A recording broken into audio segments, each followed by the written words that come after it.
So I'm in tranny land here with Robbie and his 4R100s that he's playing with. So this is the quick access rear end on that transmission that I showed the video from yesterday. So when he took it off, when he took the oil pan off, it fell off. So after he got everything out, a few little parts laying in there. His core tranny is this. Looks like his thing was living underwater, so he'll clean that up. And you can see this is all the parts out of that unit.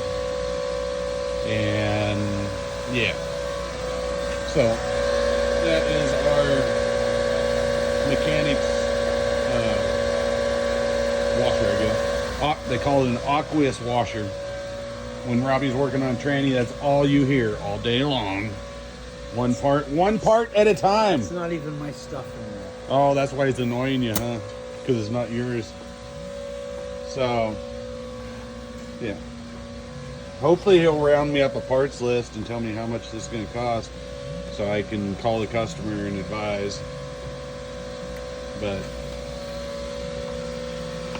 how many pairs of gloves is that today? Just the first one? Second one. Second set of gloves. When I'm hungry, I go to Robbie's Toolbox. He's like the kindergarten school teacher. He's always got snacks.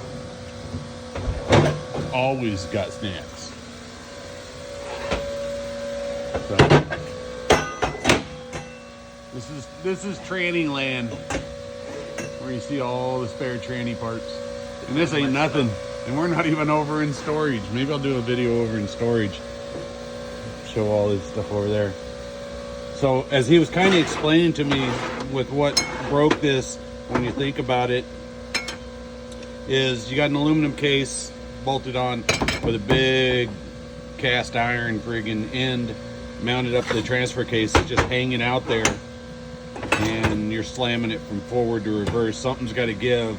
And since this is not really a solid unit, yeah, it gave. It gave really good. Yeah, getting dirty in tranny land. So, this is the pump. He'll be tearing this apart. Anybody that watches YouTube on Precision Transmissions, they now have a new YouTube channel. It's called Richard and Teresa Transmissions. Find them on YouTube. Richard's doing one of these right now on his YouTube channel.